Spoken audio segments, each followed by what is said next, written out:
Essentially what I do is I celebrate the Marine Corps birthday by running 1 mile for every year the Marine Corps is old.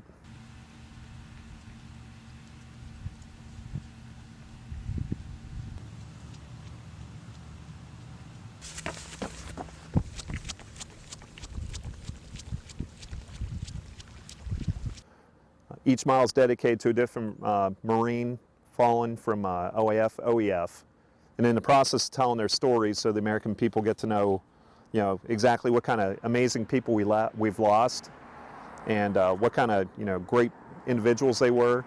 They also, get an understanding of what the true cost of war is.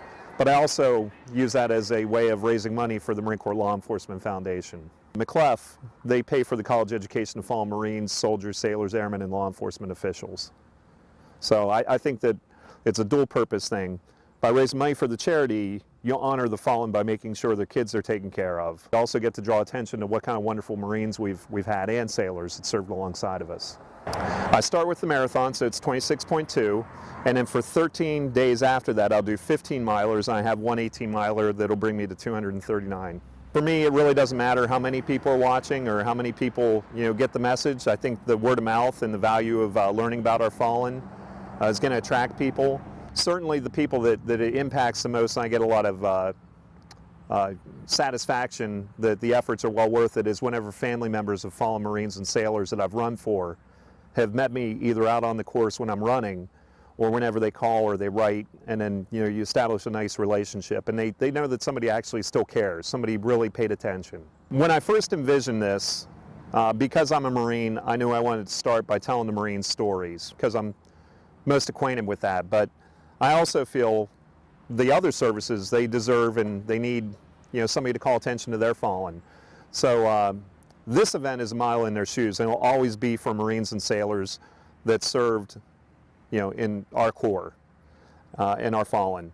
The very first year I did it, I was in Philadelphia at the Tun Tavern Historical Marker, and I had some Medal of Honor recipients like Colonel Barney Barnum and a few retired Marine generals that were there to send me off, and I had a police motorcade getting ready to send me off, and they're like, hey, we'll see you in DC.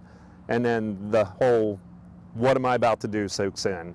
You're looking at a road that you don't see the finish line, and you're not going to see it for weeks. I mean, literally it takes about 2 weeks to do this. So it's a wide range of emotions. One particular time I had a family of a fallen Marine, and there were about 60 of them. The family members came out. One was a grandfather of the fallen Marine, Michael Heedy, that was killed in Iraq, and he had a sign that said, "Thank you for remembering and caring." He was a Korea-era veteran, but he couldn't stand, but he was sitting in a chair, and that was a very emotional moment, and it was right at the halfway point of that particular run, so it certainly gives you a moment of pause, but it gets you pumped up because you're out there for the right reason. People are going to be able to make donations via the Facebook page for Freedom Through Sacrifice. The 2 years I've done this, I've had a broken tibia by the time I get to the start of the Marine Corps Marathon. So it's a matter of heart and determination to get to the finish.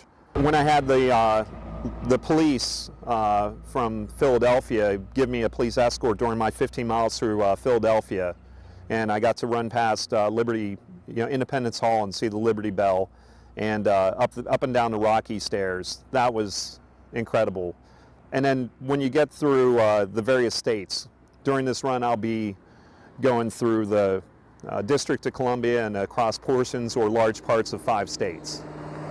Just when that soaks in, I mean, that's a very big moment where you feel a lot of pride. So, but honestly, in the end, it's whenever you hear from family members of the fallen and they know that somebody has taken the time to think about their fallen